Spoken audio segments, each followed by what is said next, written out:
And the first thing to say is that the full name of our faith group is Brahma Kumaris World Spiritual University, and BK's for short, so you don't have to remember that.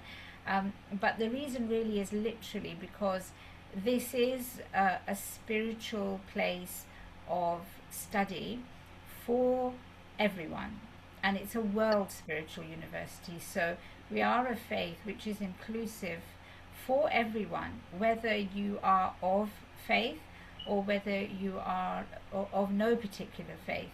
It doesn't actually matter in the practices of the Brahma Kumaris here.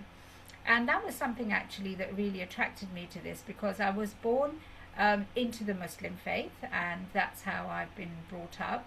And yet, somewhere in the back of my mind, I kind of felt that there had to be something that unites us all, because all I was seeing was how different faiths, different doctrines, different ideas were not uniting anybody. And in fact, there could be quite, and unfortunately, we see it even now. There can be quite a lot of dislike, distaste, and even outright hatred for others. And to me, that just seemed, a bit of a paradox, that here we are professing to be people of God or good people, or trying to find the way and trying to find God and trying to serve humanity. And yet, when it comes down to what we see practically, there's just no tolerance. No one has any tolerance for anybody else. And what we profess, what we say doesn't always match actually what we're thinking and feeling. And I think we can see that's evident. So when I came across the Brahma Kumaris, I remember it was actually a friend of mine, and I was only 20. I was quite young, and it was a time of soul searching for me. And I remember thinking, there's got to be something more. There's got to be something else. I used to think, surely God isn't having a laugh where He's just created lots and lots of faiths so we can all just argue with each other. There has to be something that links us and unites us. And when my friend introduced me to the Brahma Kumaris, and it was in Slough actually, I am a Slough girl. I was born in Scotland, but I've lived in Slough since I was 7 years old. Been to school, college, work, basically grown up here. So when she said to me, you know what, I've gone along to this place, and it's not really for me, because she thought it was yoga exercises, because there was an ad in the paper saying Raj Yoga meditation, and all she saw was the yoga, and she turned up with her mat and a bottle of water, and she was thinking, well, when are they going to start the exercises? And they didn't. So she came back and she said to me, look, it wasn't really what I was looking for, but you know what, they were saying some things, I'm sure you'd like it. And I said to her, well, as long as it's not another religion. I remember saying that. And I said, because I've already, up to here with religions. It's all confusing as it is. As long as it's not another religion. She said, no, it doesn't look like that. So anyway, I went along to the centre, which is what we call our places, centres. And I walked in, and on the wall was this huge picture of Hindu gods, those of you will know, of Lakshmi and Narayan on the wall, okay? And I took one look at this picture and I thought, oh my goodness, I'm not coming back again. Because coming from a Muslim background, it was an absolute no-no. You don't have images, you certainly don't have images of people, there's no worship of, idols or anything. And I thought, right, I'm not coming back here again, and I'll deal with her when I speak to her. I did say to her, make sure it's not religion.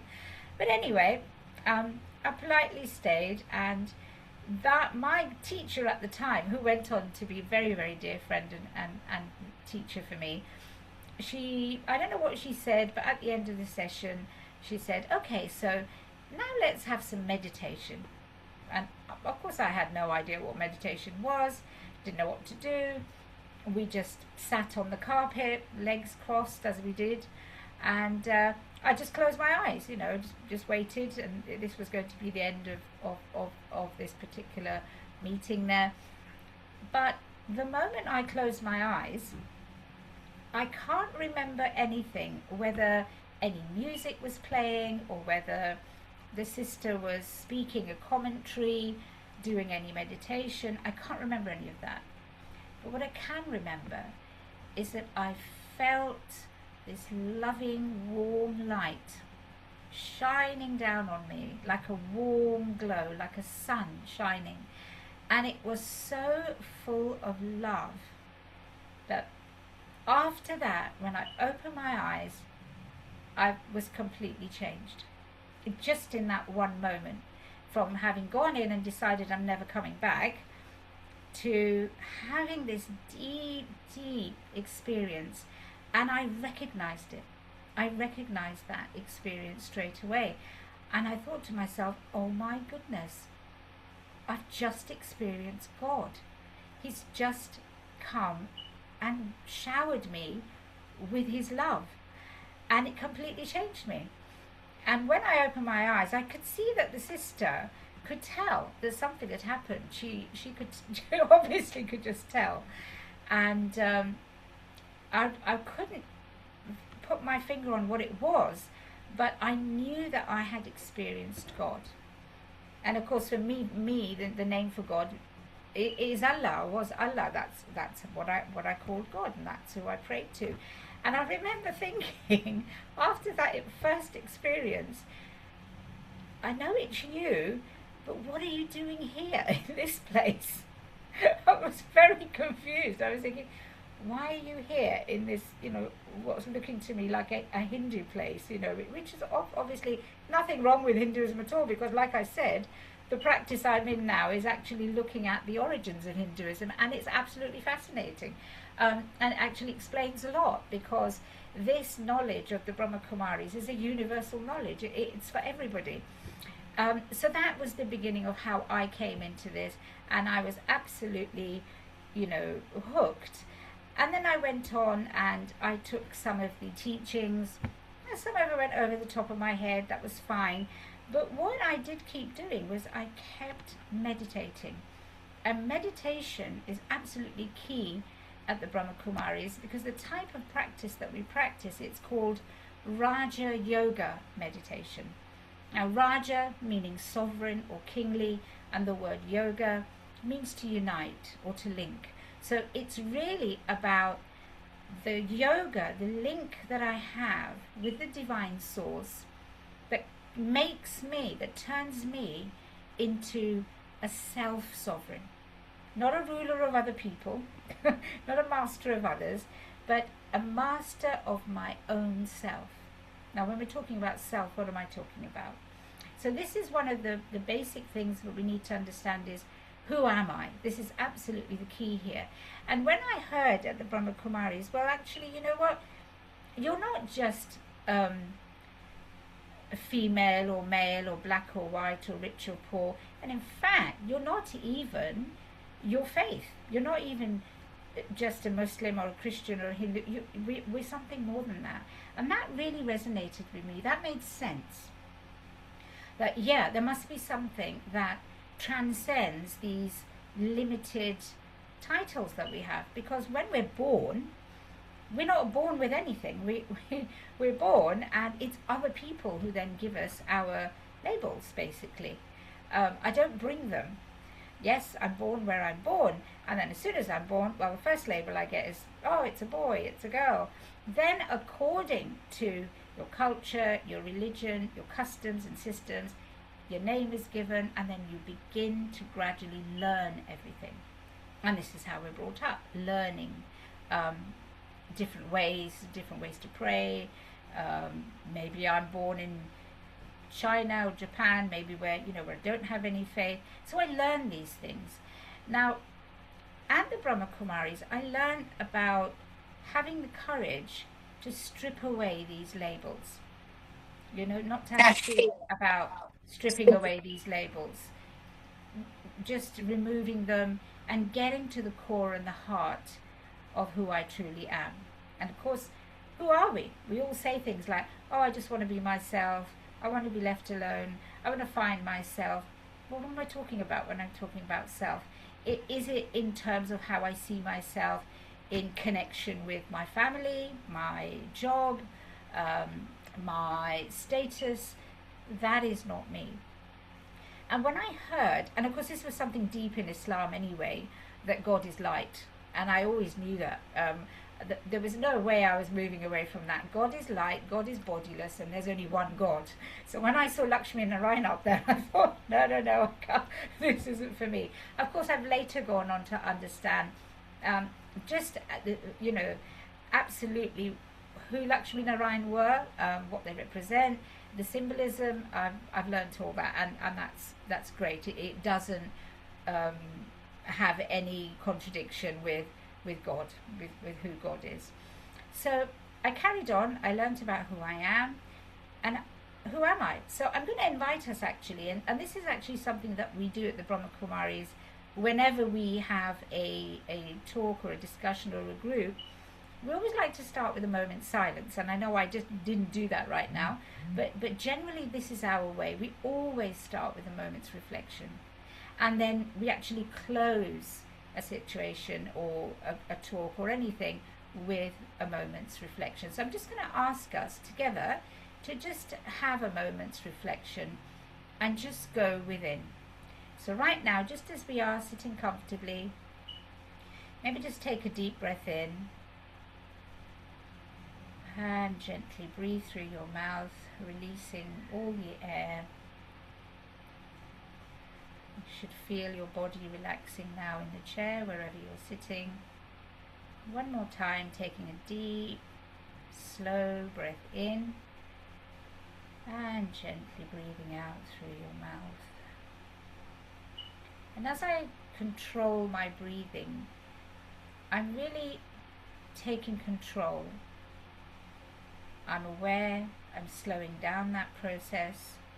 I'm allowing myself, my body to be relaxed, and I'm taking my focus now to the center of my own forehead. This is the highest point in the body, the point of balance, and it is in fact the seat of the soul. I am a soul, an infinitesimal, tiny point of eternal living energy. I am immortal. I am bodiless.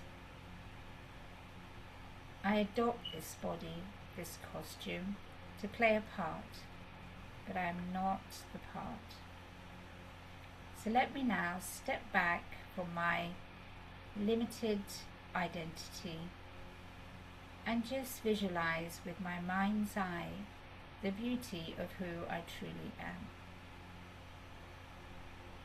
My true religion is peace. My true nature is one of love, of divinity, of purity, of joy, of wisdom and bliss.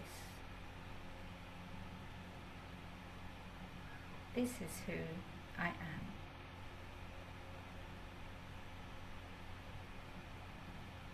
Okay, so now just come back to the awareness of where you're sitting. If you've had your eyes closed, you can open your eyes. So this basically is a daily practice that we do, and not just sitting, because the practice of the Brahma Kumaris is not just an inactive yoga. We are called karma yogis. Karma has become quite a popular word, has been now, and most people in the West know this, but the origins of Raj Yoga, Brahma Kumaris teachings, come from India, and they actually came out to the West and actually to England, London itself, in the early 1970s. Now we have over 4,500 centres in about 130 countries around the world, but it started in India. So this is the basic starting point, and it is the first and the last lesson we'll ever learn, is to know who we are. Because really, if we look at the identity crisis in the world, it is based on not knowing who we are. All we tend to see is the differences amongst us, and yet then we want unity. And of course, it's hard to make that happen when all we're seeing is the differences. As soon as I just see, oh, you are my brother, you are, in terms of soul, we're neither male nor female, so we're brothers. We literally are all brothers. We're all brothers, and we're all connected to the divine source. So the divine source, God, is our supreme parent. This is the basis of Brahma Kumaris' belief and practice. I am a child of God. Very, very simple. So are you. How you choose to profess that while you're playing your part is what it is. But what's really important is, am I living by my spiritual truth? Am I living by the highest values of integrity and goodness and compassion and love? Am I living by these ideals? If I'm just practicing my faith, and in my day-to-day interactions I'm not actually using those virtues and qualities, then I'm not actually living a spiritual life. So the Brahma Kumaris is about recognizing who you are and living by that highest awareness, and also having a connection, a daily connection with God.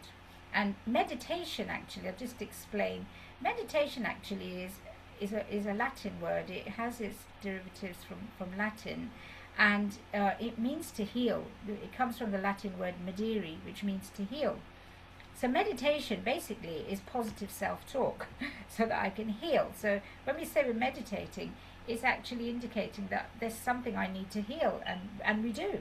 You know, we're very broken by life and things that happen, and not making sense of things, and stuff happens, and so we need to heal. So here, when we teach meditation, you only have a choice of visualizations and positive things to think about yourself. There's no choice of anything negative. You know, somebody once said, if we talked to other people like we talk to ourselves, you know, we'd be in trouble. You know, we can really berate ourselves sometimes. Oh, I'm no good, I can't do this, I'm hopeless, this kind of thing. You know, there's no room for that in meditation. This is all about positive self-awareness, and I can be positively self-aware when I realize that inherently I am good. Now, I know that's very different to what we've been brought up with, the idea of original sin, but originally we're good. You know, if you say to a child, well, you know, you're really bad, but I want you to be good, then they're not going to be. If you say, I have got no confidence, you're useless, but I want you to do well at school, are they going to? No. So the focus is, I am originally good, I'm originally pure, I am a child of God, I have everything within me. I just need to get back to it, I just need to emerge it and begin to live it. So we don't have any space for berating ourselves and feeling bad about ourselves. No. Yes, I accept things, I look at things with positive vision, with an awareness to learning and growing and moving on. That's the only reason you look at your past and you think about, what has it taught me. In fact, in this morning's readings, and we actually meet every day. We as a group, we meet every day. There isn't one day that we don't meet, not even on Christmas Day or Eid or Holi or anything. We meet every day for a spiritual class. And today again we met, and that is our guide. So you're always looking at yourself in that positive way. Now, the difference between meditation and yoga, it is different, because as I said earlier, yoga means to unite, to link. But what am I linking? Yoga, there are many yogas out there, and that's fine. Hatha yoga, which is basically exercises, pranayama yoga for the breath, transcendental meditation. But Raj yoga, and actually Raj yoga is reputed in India to be the highest yoga of all. It's an ancient yoga, and people say, oh, it's the hardest yoga, and it's reputed to have been taught by God himself, which is what we say. It's so high, people think, oh no, no one can attain Raj Yoga. So Brahma Kumaris make Raj Yoga simple. It's understanding that high path, but in an understandable way and in a way that I can follow. And basically, Raj Yoga is my connection, starting with the awareness of who I am, and then taking my awareness beyond this physical realm of time and space and matter, and connecting to a divine source who dwells way beyond our dimension. And that world we call our home, the soul world, and in different traditions it's called Paramdham, Brahmlok, there's all sorts of names for it. And that's where we go with your consciousness. You go into this timeless, beautiful world, which is a world of silence. It's if you can meditate and access that world and see yourself in the presence of the divine in that world, you will begin to feel yourself being cleansed. You'll begin to feel yourself getting back to knowing who you truly are. And of course the aim is that then I begin to live by this awareness as it grows more and more in my life. So these teachings actually came around in 1936. I know you're going to say, well, that's not very old. There's religions older than that, but there's a reason for that. It came into the awareness. You could say it was revealed at that time, but it's actually revealing a truth which is over 5,000 years old, really. And it came to someone in India who was quite devout. He was a devout man, a devout Hindu, and he had his own business. He was very, very well known in a place at that time, Hyderabad, in Karachi, of course. Now it's part of Pakistan. And he was a devout worshipper of Sri Narayan. And one day he was just having a gathering with his guru, and he just felt the urge to leave. And he got up and he left the gathering. And of course, to everybody else in his family, that was like, that's something he doesn't do. Why has he just got up and left? And this is how it began. And when he left, his daughter-in-law followed him to see where he'd gone. What was so important that he left, a discourse with his guru, because you just don't do that. And what she saw, and she was the only witness to this, he was just sitting in a room, almost in a semi kind of trance. He was just sitting there, and then a tiny point of light, like a firefly, was circling around his forehead, and he saw that enter him. And basically from then on, this man, his name was Dadale Kraj, was given the divine name Brahma, and he went on to have a series of visions, and those visions were showing the coming destruction of, well, basically the Third World War. And at that time even missiles hadn't been invented. But then after that, a beautiful world, literally heaven on earth, which of course many faiths believe in.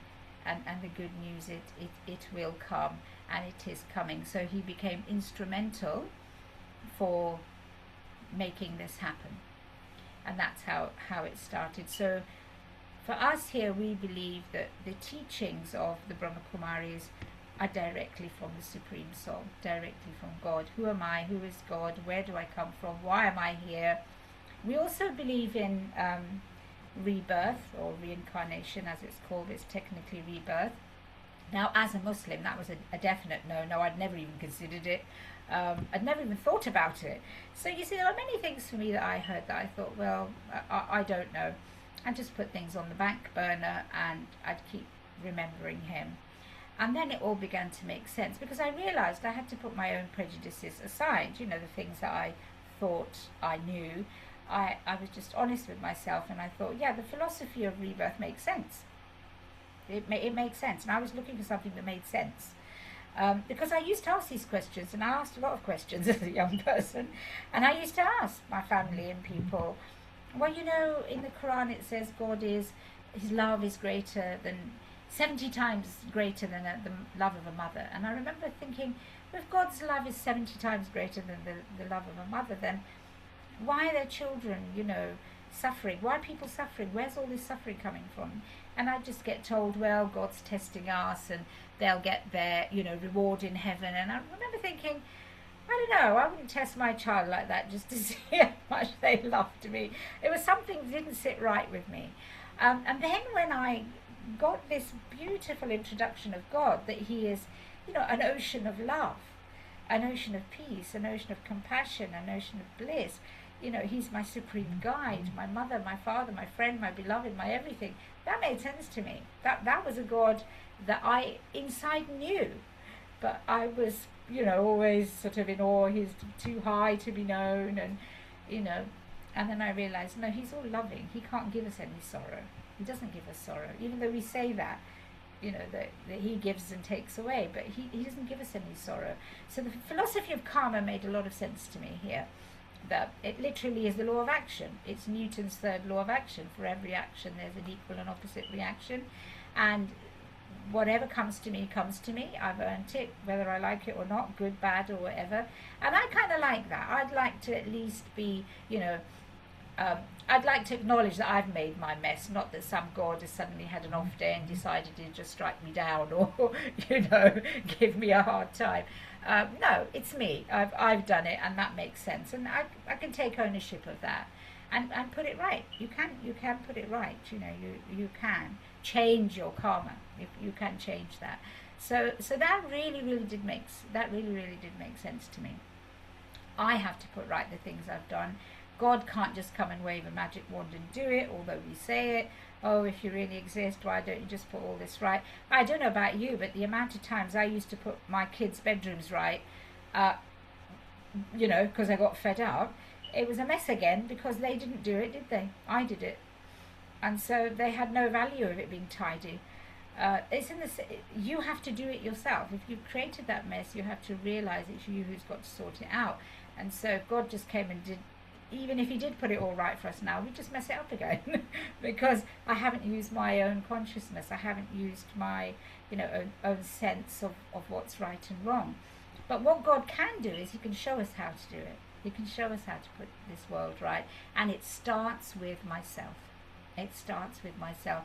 I have to put my own thoughts, feelings, attitudes, what's my intention really behind things. I have to sort all of that out, and that's where this yoga and this meditation really works. So we run a lot of courses on this. We also teach the actual spiritual teachings to those who are interested. Otherwise, we run positive thinking courses, understanding the workings of the mind. So it really made a lot of sense, because you see, the mind is not in the brain. The brain is part of the body, and once the body dies, the brain dies with it, right? So my thoughts are not in the brain. They are in you, the soul. You have the capacity to think, and I, the soul, am the creator of my thoughts. But I am immortal and eternal. And memories are within you, the soul. They're not in the brain. They don't die with the body. So therefore, I take my memories of the past existence, my experiences, any experiences I've had, I take them with me. And then I act out another part. So we're a bit like that, old-fashioned tape that has different songs recorded. I don't know about you, but when I used to listen to tapes, when one song was about to finish, I'd suddenly remember what the next one was coming up that I'd recorded, but not before. So in the same way, I don't remember where I've come from. I don't know what I've gone through, but sometimes they can show in terms of fears or phobias and anxieties, which can not just be linked to childhood experiences. I mean, we were all children, right? Just because I can't remember it doesn't mean we weren't. We were all 6 months old at some point. I can't remember when I was 6 months old, but anything that might have happened at that time that might have caused some trauma, it could still affect me. So in the same way, past life experiences are very real. However, if you don't believe in past births, doesn't matter. At least let's just look at this one birth and try and sort everything out in this one. So this really the path, we'd say the message of Brahma Kumaris now is that it is time to go home. We are coming to the end of one duration of a story, and we are before coming back onto this earth, when it will be beautifully cleansed and happy, and there will be no more sorrow and suffering for anyone. We need to go back up, back to the soul world. But before that, I need to cleanse myself as much as possible before doing that, and help others as well. This is the aim. So this really is a path for all humanity. There's no discrimination in who you are or what you are, or it doesn't matter. You are a spiritual being. You are a soul, and you're a child of the Supreme Soul. That's the essence really of this path. Okay. So I could go on. Do you want to ask any questions?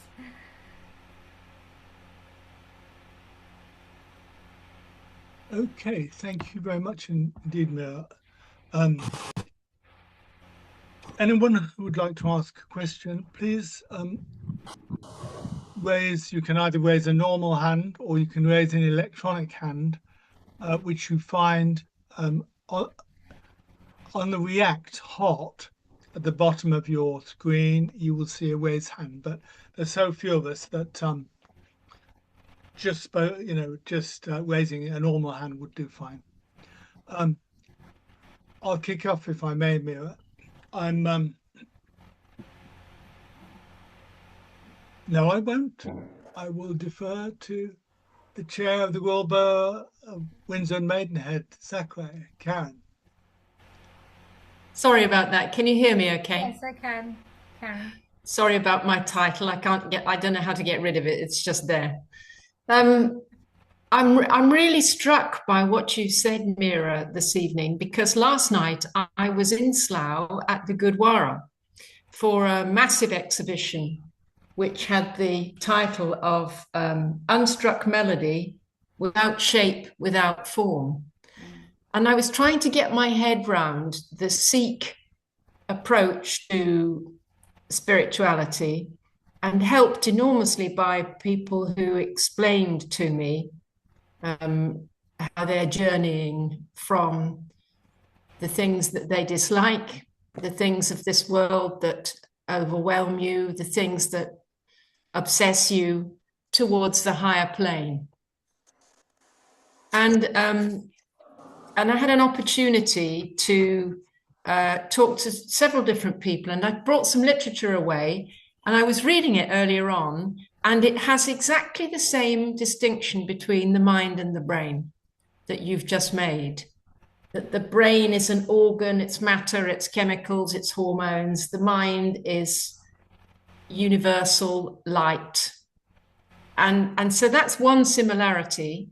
And the other thing about the Sikh faith that I wanted to know more about, because I've been in the new school for Sikh Heritage School in Slough, because the head is a friend, and I've watched her do the Simran with the girls. I've observed a leader of the faith beginning a chant, if you like. It's not a meditation. Sikhs don't call it a meditation. It's a repetitive chant using the word for God, the universal Waheguru. And then we had an opportunity last night to try the Simran for ourselves. And I spoke to one or two people for whom the Simran, the chanting, had changed their lives. So how would you distinguish between the Sikh approach to, I suppose it's blindingly obvious, repeating a single word, a two-syllable single word, and what you do with meditation? I'm really interested in, if you're teaching us about the Raja Yoga or the meditative side of that, how would you lead us forward? Thank you, Karen, for sharing that. It's a very good question. On the surface, when people first hear about us, often people will say, oh, well, that's in our faith as well, and it's similar. And there are similar things. However, there are very specific things which are completely different.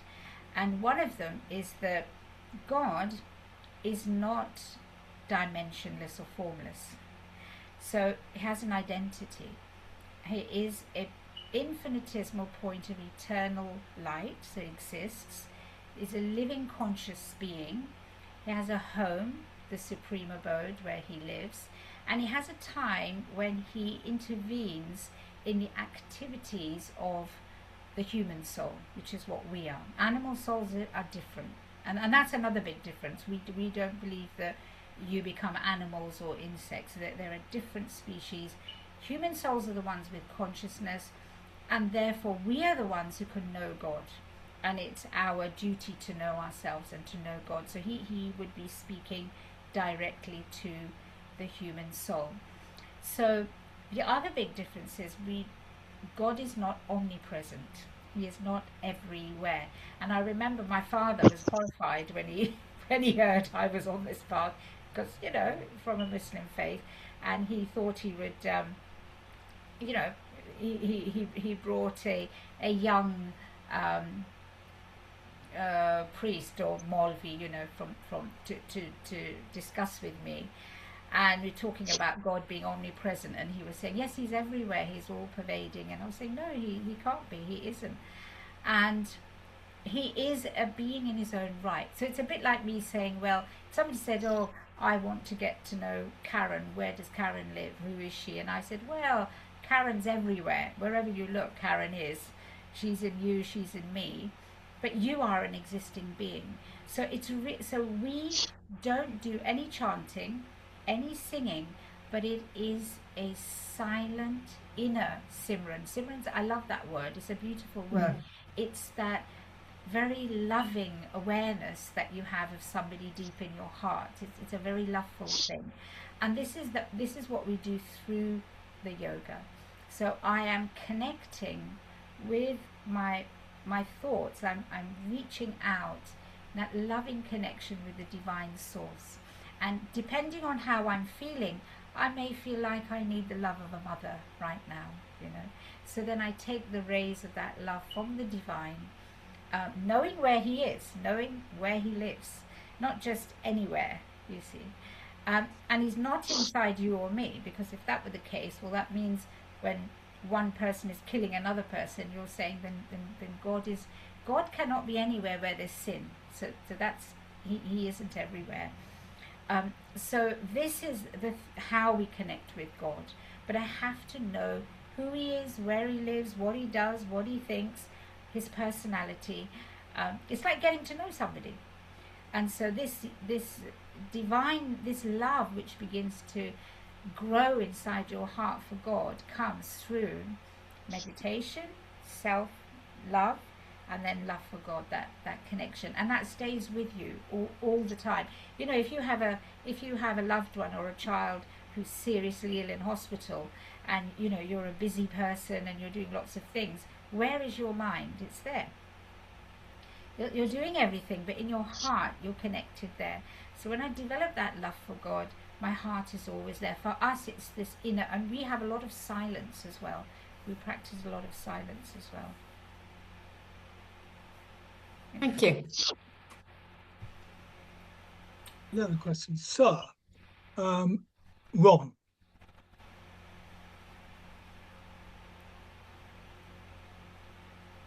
can't hear you, You're Ron. muted, Ron. Thank you for that. A question that comes to mind from what you were just saying: if God is not omnipresent, that implies, I don't know what the current population of the world is, but it means that when he's with you, the rest of the world is orphaned. Nice. No, it's not like that. When I was a child, I remember my next door neighbour. She was lovely. We called her Nana, Mrs. Roberts, and we used to go and stay with them when my dad came home late from work. And one day she was watching the television like she was, and I'm sure some of you of an age like me will remember The Saint. and the saint was on the television, and I said, Nana, how come he's in your television here in our room, and yet he's all everywhere else as well? Okay, I couldn't understand, how is he like everywhere at the same time? And I could see on her face she just wanted to get on and watch a program. And she said, oh, you'll understand when you're older. And I never did understand. But when I took the lesson on the Supreme Soul, the example to me was given of the sun. Now, in olden days, you know, it was believed that everything revolved around the earth, and it was a religious belief. You know, you could be hung for saying it wasn't true. And of course later it was shown that no, the planets revolve around the sun.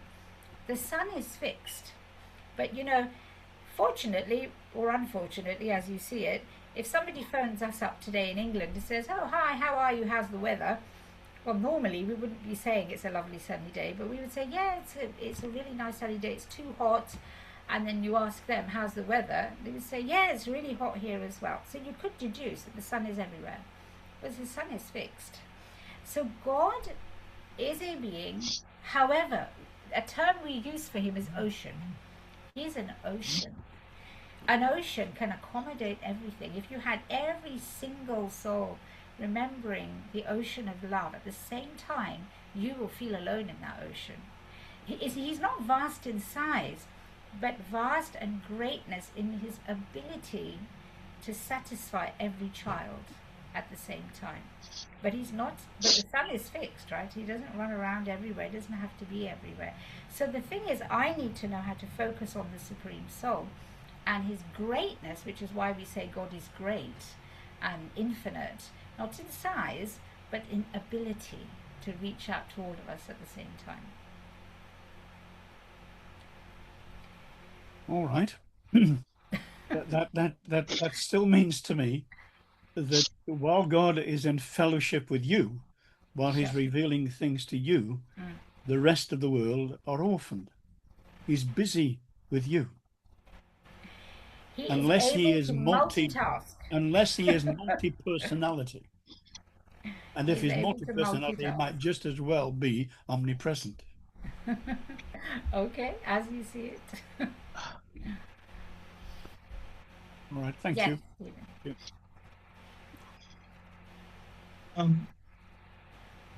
I also, like Ron, find it impossible to suggest that God is not omnipresent. We know that there are countless stars in the entire universe, and if there is a force behind the universe, call it God if you wish, then he, she, it, unknowable essence, as the founder of my faith describes it, has got to be related everywhere. But where I can find common ground in what you say there, and this isn't my question, I'm coming to something else, is something that Baha'u'llah says in The Hidden Words, which is a set of about 250 aphorisms, which he wrote in Baghdad in 1857, when he said, love me that I may love thee. If thou lovest me not, my love can in no wise reach thee. And I think kind of that's what you're saying, Meera, that the minute you turn to this love, it's there. It's a bit like the prodigal son. Obviously, the story of the prodigal son told by Jesus was intended to describe the same thing, that God's always there, but we're looking the other direction. But when we turn towards him, she, it, whatever, they're ready. He's ready. What I was going to say to you was that I really like very much the idea that unless one takes responsibility to an extent for becoming a spiritual adult, one cannot very easily help other people. I think you're quite right there, that if every human being feels that they are out of control, then the entire world is out of control. And I think that this is something that meditation and prayer, and indeed fasting across different faiths, does very well. Um, do you strictly stick to just this Raja yoga, or do you feel all forms of yoga are suitable? Yeah, no, absolutely. I mean, it's good to stay fit. It's good to practice yoga in itself. For Raj Yoga, of course, it's about yoga of the mind, so exercising the muscle of the mind, developing the intellect, which is also in the soul. And the intellect is that part of me which has the capacity to discern. So when I'm making decisions, I need to have a very clear intellect, or you could say a quite pure intellect. And yoga, meditation, connection with God allows my intellect to become not sharper in a sort of worldly sense, but clearer and open. And of course, the more purer my intellect becomes, God is like a magnet, you know. I mean, it's like the sun. The sun is there for everybody. It doesn't just shine on one person one at a time. It is there for everyone. Everyone can enjoy it at the same time. So you can enjoy the relationship with God at the same time, but you have to come into the light of the sun to get the sun, right? It's not that the sun's hiding itself from you because he's busy with me. It's not like that. You come into the sunshine, you're all going to get the benefit. So yes, it is about connection with God, and your intellect becomes clearer and able to discern. These are what we call the powers of the soul: power to discern, power to cooperate, power to, you know, make correct judgments, the power to adjust, the power to go within, put a full stop. These are all the powers that our world leaders could do with. These are real powers, not these powers of governments. But the reason why nothing gets done is because these basic powers are not there. Nobody wants to cooperate with anyone. If they really wanted to, they could. But these powers develop with soul consciousness, which is what we call it, as opposed to body consciousness and connection with the divine. Thank you. Any more questions, please? Or comments? Wise swordness? Yes, Dirk. Hi, Meera. And That's very lucid presentation. Fantastic. Thank you. So I got a few questions, if you don't mind. I promise not to take too much time. But on a personal journey, and you don't have to answer this if you don't want to, but I'm curious. You moved from following one faith to another faith, and there are fundamental differences between the two faiths. How does one reconcile themselves to that? I haven't had to reconcile myself, because in the very first moment when I sat and closed my eyes, the God that I knew was always with me from the age of 4. From a very young age, all I've done is think about Allah and think about God, and I've never questioned, does he exist? All that was in my mind was, where are you? I know you're here. And I always felt he was right there, somewhere just behind, by my shoulder, all my life. I went through my teenage years wishing I could just be like the other friends and get on and do stuff, but at the back of my mind there was this deep hole in my heart, which was, I need to find you. And when I had that experience, he found me. And then after that, I knew that whatever I'm hearing is coming from him, and that was it. And I don't see any contradiction in that at all, because Islam, the word Islam, means to submit to the will of God. Now, it doesn't mean just because you're born into Islam. How many of us are really submitting to the will of God? Do we even know what the will of God is? You know, and in Islam, in the Quran, it says on the day of judgment, and that is a day that will come. It's called Dharam Raj in Hinduism. It is a day of reckoning, and it says in the Quran that each one of us will be judged according to what we believe. It will be absolutely fair. So where your heart is, your truth is, you'll be judged according to that, and that's absolutely fair. And you're equating Dharmraj to what you learned in Islam. as the end point. Yeah, because the Prophet Muhammad did meditate.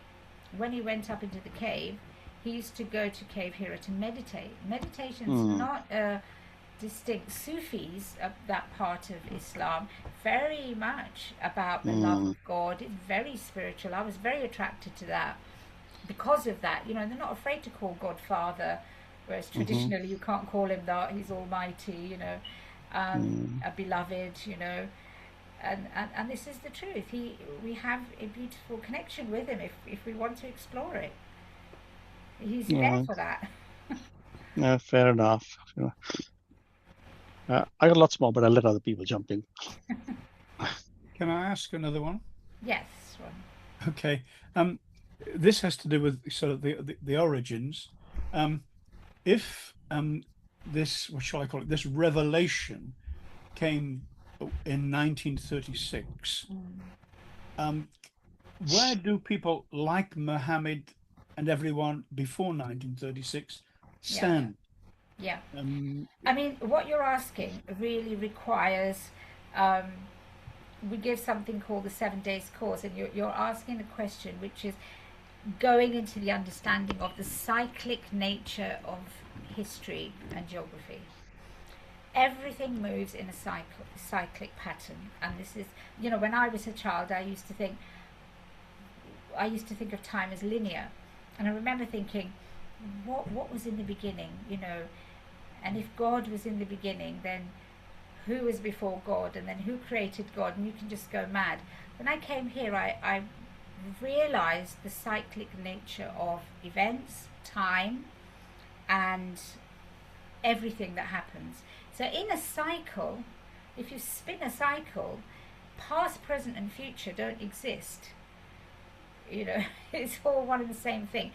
It's a lot. I try to understand subatomic, science, through Islam. It's all we're going into areas that I'm not the expert on, but this isn't actually, even like in Christianity, when it said in the Bible somewhere, as it was in the beginning, so shall it be in the end. Things come around again in history, and there is no real beginning or end. They're just all events. So what looks like something is new, it could actually be something that's already existed. And this is actually if you think about it, there's no such thing as being able to see the future. It's impossible. Scientifically, if you are able to see something or something happens, it means it must have existed before. It's already out there in space. It's all already recorded somewhere. So it is a thing that would need more time to go into. But just as it seems like it's new, it actually isn't. It was taught before, and it's just come back round again. Just like fashions, unfortunately, to the, my daughter doesn't like it when I say, I used to wear that, and fashions have come round again. That's trying to make friends. It's a bit like that, yeah. It's actually very old. Oh, thank you again. Thank you. I'm a Bamble student and have been for many, many years. Sure.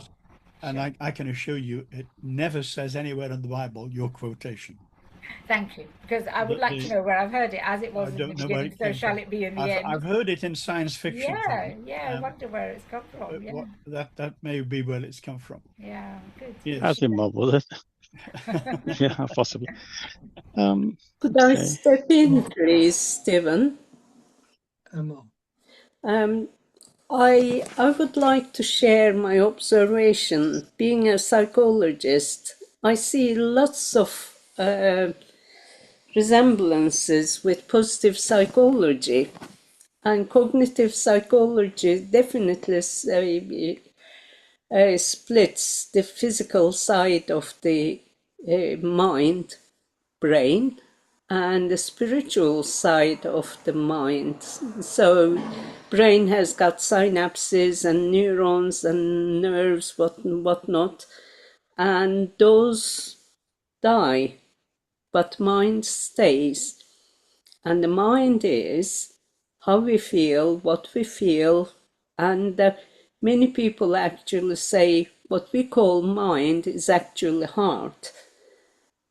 And what you are actually explaining as being in the moment, reaching yourself is very much a core mindfulness, isn't it?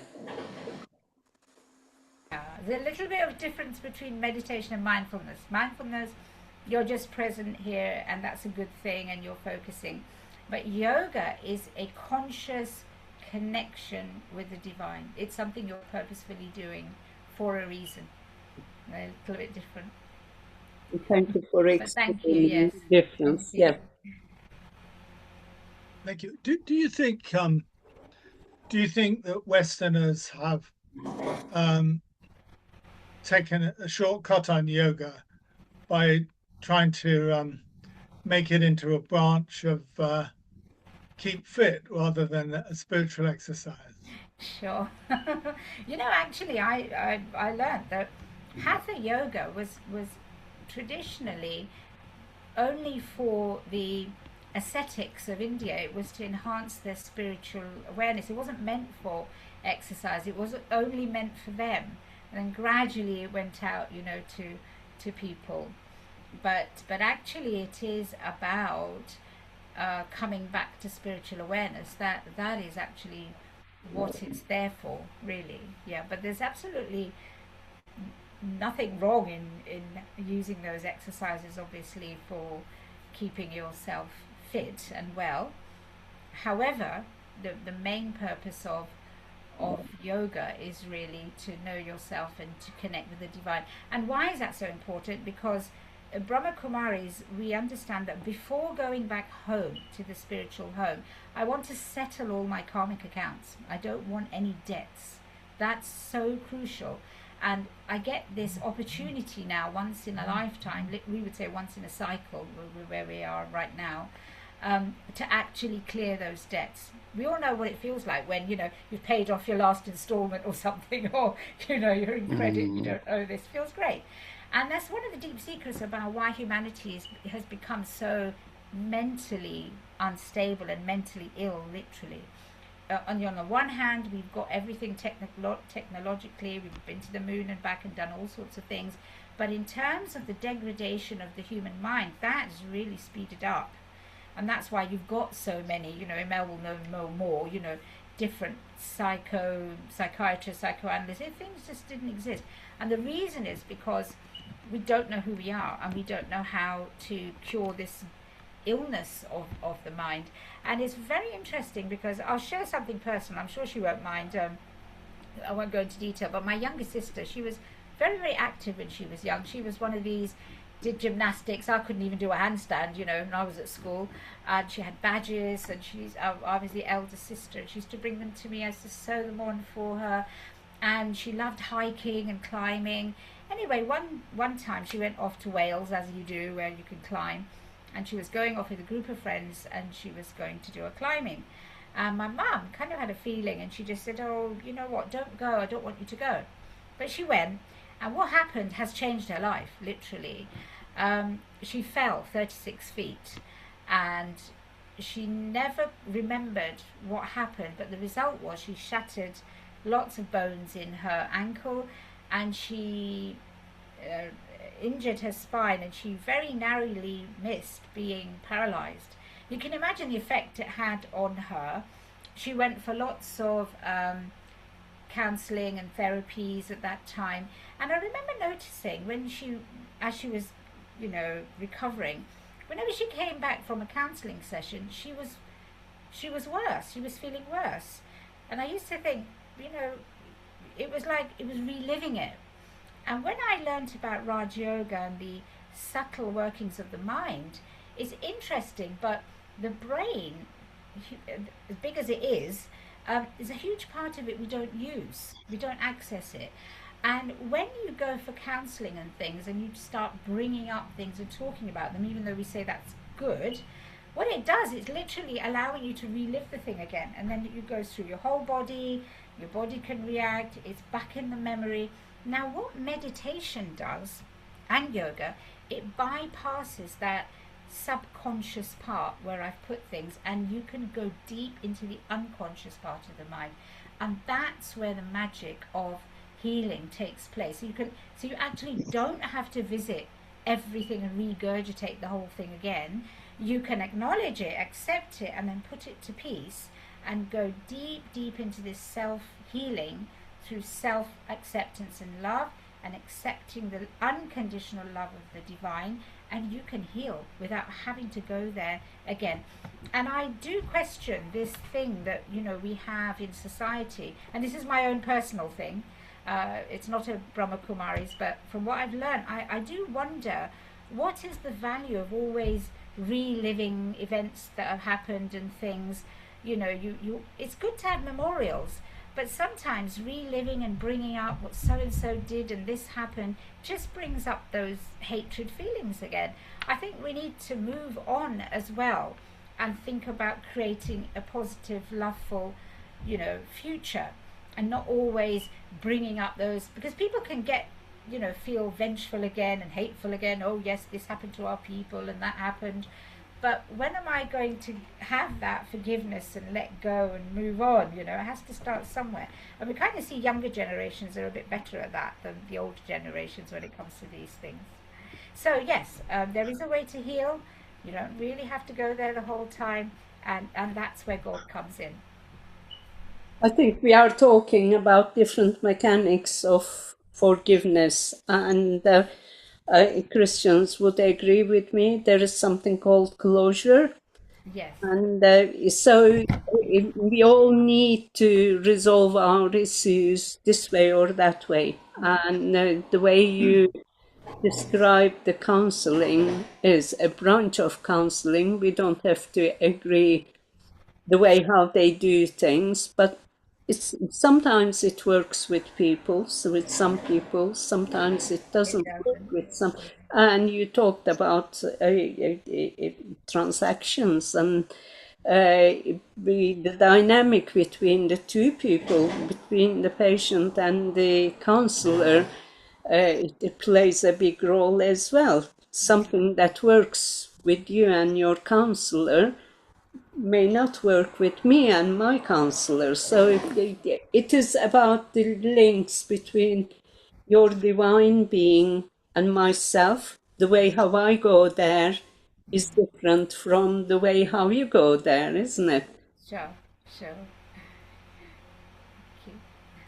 It reminds me of Tom Lehrer's observation about counsellors when he says, like many contemporary philosophers, he was always giving advice to people who were happier than he was. But let that pass. Any more questions, please? If I may comment. Sir. Yeah. So, Meera, just curiosity here. At what point did Brahma Kumaris branch out from Hinduism? Hinduism got millions of branches, sadly. But well, and why? I'm just trying to understand that if you can, because it seems comparatively recent compared to the other branches. Yeah. It didn't consciously branch out. It was the time required. You could say the situation of the world, you know, requires something stronger. And what you really need now is to get back to basics, as they say. So, you know, we can see sadly that, you know, so many, even today, there's so many wonderful philanthropic people, so many gurus, so many prophets have come, done good, and yet the world has continued to degrade. And, you know, I have to ask the question then, you know, why is that? Do we need a stronger dose of something? And here it's about getting back to the basics of know who you are and know who your creator is, and that strong connection. Because another title of his, he is the purifier. You know, in Hinduism say Patit Pavan. You call out to him, hey purifier, come and purify us. So he is the ultimate purifier. That task of purification doesn't lie with anyone else, because it would have happened by now. And so this is why Brahma Kumaris' teaching is there. And it does take courage. You know, I was like, oh my goodness, am I going to be damned to hell now for what I'm doing? You know, it does take courage to say, I peel away the layers of my limited identities. You know, it's like you get used to crutches, and then when you can walk, you don't realise you can walk. And here it's like, just put them down for a while and see how you feel. And when I put everything down, it was real. You know, I am this immortal, eternal being of energy, and I exist, and I will always exist, and I will always have this, you know, unending, beautiful, deep connection with the Supreme Soul, even though I've lost it, you know, throughout my life. But it's there. That thread is always there. I just need to get back to it and hold on to it. Okay. That's Thank the you. need, really, now. Yeah. Oh, thank you. Thank you. Okay. Do we have any more questions?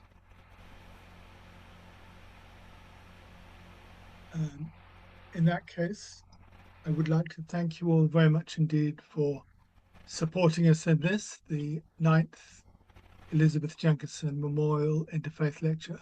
And I would also very much like to thank Meera for an excellent talk